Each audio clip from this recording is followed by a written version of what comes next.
Bonjour et bienvenue dans Cocorico, l'émission qui résume l'actualité sportive française de la semaine. Dans cette émission, on va revenir sur la semaine qui vient de s'écouler, à savoir du 16 au 22 juin. Cette semaine, on va parler de la Coupe du Monde des clubs qui continuait aux États-Unis, du champion 2025 NBA, du champion 2025 de NHL également, de nos Français au Tour de Suisse en cyclisme, de MotoGP, d'athlétisme, il y a plein de choses. Vous allez voir plein de sports comme d'habitude. Alors on reprend l'actualité sportive tout de suite. C'est parti.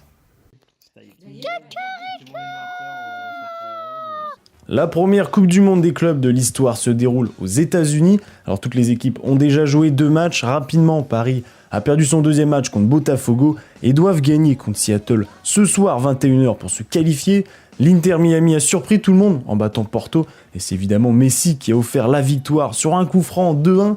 Un match nul suffit pour se qualifier. Le Bayern Munich est tranquille dans son groupe avec notamment un 10-0 contre Auckland et un 2-1 contre Boca Juniors, il me semble. Le Flamengo, dans une ambiance de fou, a gagné 3-1 contre Chelsea. Ils sont quasiment qualifiés et Chelsea doit absolument gagner pour se qualifier et pour continuer la compétition. Et justement, cette compétition, elle est gratuite si vous voulez en vous créant un compte sur DAZN. Donc c'est gratuit, vous avez juste à mettre votre email. Alors vous pouvez suivre les matchs de cette semaine. Ou sinon, il me semble que les matchs du Paris Saint-Germain, quand ils sont au soir, c'est sur TF1. La saison de gazon continue en tennis. Alors cette semaine, il y a eu l'ATP 500 de Halle et il y avait du niveau avec notamment le numéro 1 mondial, Jacques Sinner, Yannick Sinner. Et on a vu du spectacle cette semaine et directement, grosse surprise, au deuxième tour, l'homme en forme, Alexandre Bublik, a gagné contre Sinner 2-7-1.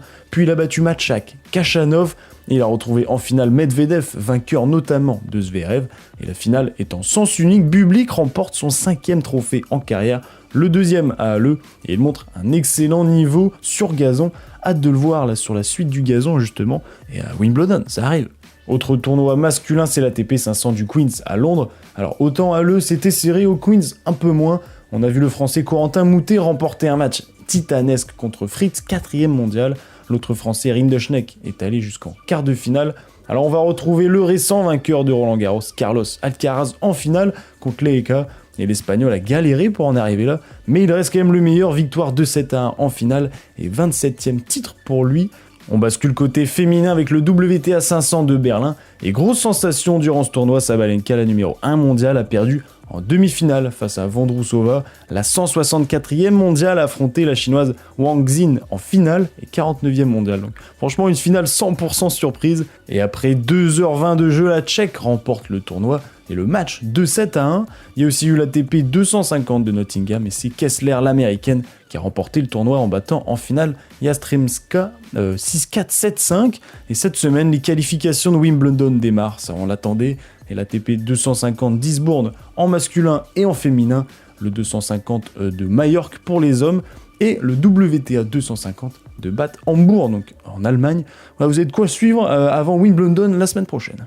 La grande finale NBA dans basket continuait cette semaine entre Oklahoma et Indiana, et au terme d'un match 7 décisif, nous connaissons les grands gagnants de la NBA 2025. Je vous ai laissé la semaine dernière sur le score de 2-2. Et là, le match 5 s'est déroulé dans l'Oklahoma. OKC a dominé le match 120-109. Le match 6 va être une grosse fessée de la part d'Indiana qui réagit très bien et enlève la première balle de titre à OKC, victoire 108-91. Le match décisif se déroulait dans le Paycom Center de Thunder cette nuit à 2h du matin. Là, c'était cette nuit et malheureusement la pire situation est arrivée. Tyrese Haliburton, le meneur de Indiana, s'est fracturé le tendon d'Achille comme Kevin Durant il y a quelques années. Et ça dès le premier quart-temps. Indiana sans leur meneur va tenir, mais il va craquer dans le 3e quart-temps en prenant un 34-20. Oklahoma va tenir et devenir la 2e plus jeune équipe de l'histoire vainqueur NBA, et c'est le premier titre pour la franchise du Thunder depuis l'arrivée en 2011 de Seattle. Et évidemment, Shai Gilgeous-Alexander a été monstrueux. Il a été élu MVP des finales NBA quelques semaines après son trophée de MVP de la saison régulière. Alors je voulais dire, j'ai pleuré moi cette nuit, j'ai pleuré de joie. J'attendais ça depuis 10 ans. Alors merci Oklahoma. Tell us what's going through your mind right now. It doesn't feel real. So many hours, so many moments, so many emotions, so many nights of disbelief, so many nights of belief. It's crazy to know that we're all here, but this group worked for it. This group put in the hours and we deserve this. On continue dans le basket avec la Betclic Elite, et oui, il y a la grande finale de Betclic 2025 entre Paris et Monaco, et c'est fantastique, contrairement à la NBA, ici c'est la première équipe à 3 victoires qui l'emporte. Paris avait pris l'avantage 2-0 la semaine dernière avec ses 2 matchs à domicile, le match 3 et le match 4 se déroulaient donc à Monaco, et on doit dire que même sans leur meneur all-time Mac James, les Monégasques sont très solides, ils ont réussi à remporter les 2 rencontres à domicile, 81-78 et 80-74, le match 5 va avoir lieu à Paris, ça sera demain soir, donc mardi 24 juin à 20h30.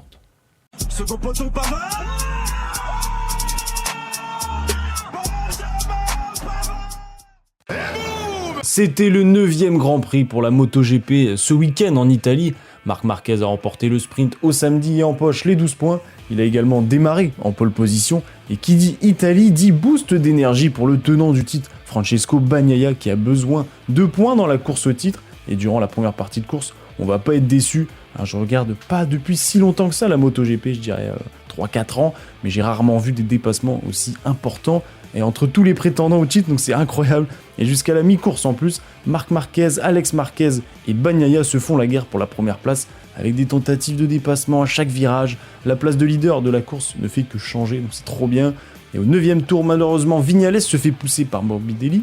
Donc Viñales est furieux et il tombe. Et il y a de quoi, surtout que c'est pas la première fois pour Morbidelli qui fait ça. Les frères Marquez vont malheureusement distancer petit à petit Bagnaia. Et coup dur, puisque 2 tours avant la fin, Di Gianantonio dépasse même l'Italien.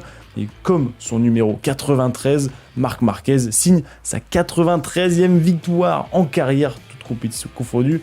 Son frère Alex est 2e et au final un Italien est quand même sur le podium, non pas Bagnaia mais bien Fabio Di Gianantonio. Côté français, Zarco a fait une petite chute au début de la course, 2e chute en 2 courses et Fabio a terminé 14e alors qu'il était 4e sur la grille de départ. Alors au classement, Marc Marquez est premier évidemment avec 270 points et devant son frère 230 points et Bagnaia 3e 160, Zarco est toujours 6e et Fabio est toujours 10e, ça change pas. Le prochain Grand Prix, c'est ce week-end, là ça enchaîne aux Pays-Bas.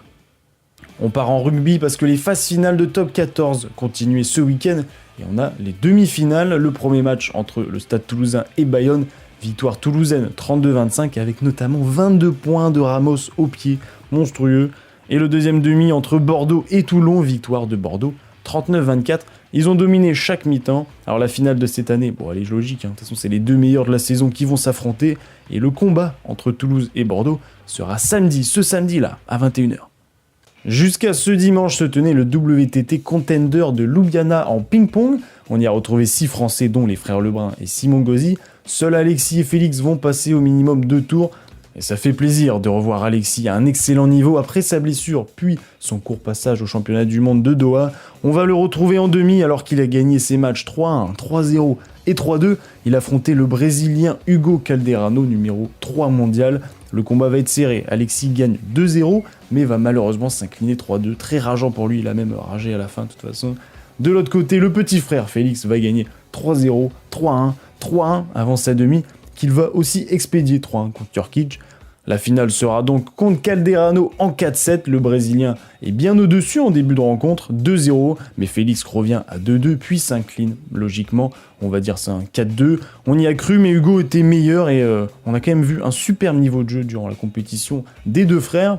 Côté féminin, Johan a perdu au premier tour et Pretica Pavad au 3e tour.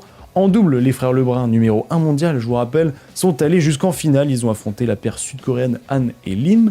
Et lourde défaite quand même, serrée, mais lourde quand même. 3-0, ça fait 11-9, 11-9 et 12-10. On part en cyclisme parce qu'il y a eu le Tour de Suisse du 15 au 22 juin. Petit cocorico avec Romain Grégoire qui a remporté la première étape en échappée sous la pluie, donc costaud. Le maillot jaune va se jouer entre eux, un Français, Kevin Vauquelin, et João Almeida, le Portugais. Almeida va être très dominant avec 3 victoires d'étape sur les 8, mais le Français reste en tête du classement jusqu'à la dernière étape qui est le contre-la-montre. Et justement, la 3e victoire d'Almeida durant ce Tour de Suisse, c'est durant ce contre-la-montre, puisqu'il va arriver 1 minute 40 devant Vauquelin. Le Français a perdu le tour sur cette dernière étape et prend la 2e place au classement général. Il gagne tout de même le maillot du meilleur jeune et prend quand même un maximum de confiance, je pense, avant le Tour de France. Là, on joue pas physique, là. Ils nous dominent parce qu'ils pensent qu'on est de la merde. Après la fin de la NBA, nous avons le gagnant de la NHL 2025. On s'est quitté sur un score de 3-2 pour Florida Panthers la semaine dernière contre Edmonton Oilers, donc États-Unis contre Canada. Le match 6 a eu lieu dans la nuit de mercredi à jeudi, et c'était le dernier de la série, vous l'avez compris. Victoire du Florida Panthers qui signe un back-to-back avec un 5-1 en match 6. Donc back-to-back, ça signifie qu'ils ont gagné déjà l'année dernière et ils regagnent cette année. Sam Bennett a été élu MVP des finales et le défilé du lendemain a vu plus de 400 000 personnes venues célébrer dans les rues, c'est quand même beau gosse. L'équipe de France masculine de volley continuait en National League, déjà 4 matchs de fait avec un bilan de 2 victoires, 2 défaites. Ils vont jouer cette semaine 4 matchs en plus, en commençant par l'Ukraine mercredi à 11h30. Et du côté féminin, l'équipe de France a perdu son 5e match de cette National League contre l'Allemagne 3-2. Alors 2 jours plus tard, soit vendredi dernier, ils ont mis une petite piquette aux Pays-Bas 3-0, puis ils ont rejoué le samedi, victoire 3-2 contre la Serbie. Et enfin, dimanche, ils ont rejoué aussi, mais défaite contre les États-Unis 3-2, dommage. Elles sont actuellement 11e sur 18, donc les 8 premières seront qualifiées pour les phases finales, mais il reste beaucoup de matchs. Alors ça fait pour l'instant un bilan de 3 victoires, 5 défaites. On termine par la meilleure partie, les infos rapides, c'est officiel, Paul Pogba devrait rejoindre l'AS Monaco pour 2 saisons. Après 2 années de suspension pour dopage, le champion du monde français revient dans le milieu professionnel avec la principauté. L'Euro U20 de football continuait, je vous en ai parlé la semaine dernière, en Slovaquie. La France est sortie des poules 2e et a joué son quart de finale ce week-end. Et victoire 3-2 à la 85e contre le Danemark, direction les demi-finales. Et c'est la première fois en 10 ans que ça arrive. Et la demi-finale, ce sera contre l'Allemagne, mercredi à 21h sur beIN Sport. L'équipe de France de handball U21 va aussi démarrer leur Coupe du Monde. Alors on leur souhaite beaucoup de courage et on espère qu'ils vont aller loin. Dans la nuit de mercredi à jeudi aura lieu la draft NBA 2025. Est-ce que Cooper Flag va aller au Dallas Mavericks? Et si vous comprenez rien à ce que je dis, vous pouvez aller voir sur Instagram ou sur les réseaux sociaux. J'ai fait une vidéo qui détaille tout ça. La chaîne L'équipe et l'UEFA ont signé un accord pour plusieurs saisons pour la diffusion en clair d'une affiche par journée de la Ligue des Champions féminine. Et les équipes françaises seront évidemment proposées tant qu'elles sont en lice. Et ouais. Il y a eu le meeting de diamant à Paris en athlétisme vendredi et le record de France du 1500 mètres a été battu par Asdin Habs avec 3 minutes 27 secondes 49 centièmes, c'est précis, et c'est la performance française la plus rapide jamais réalisée, 6e performance mondiale de l'histoire, c'est quand même énorme. Bon, à souligner quand même que tout ait été fait pour que le record soit battu, parce qu'il y avait 2 lièvres qui guidaient Asdin, ce qui enlève personnellement du charme à ce record, qui reste tout de même monstrueux. Les Los Angeles Lakers ont été vendus cette semaine. Alors, essayez de deviner la somme. De toute façon, c'est un record.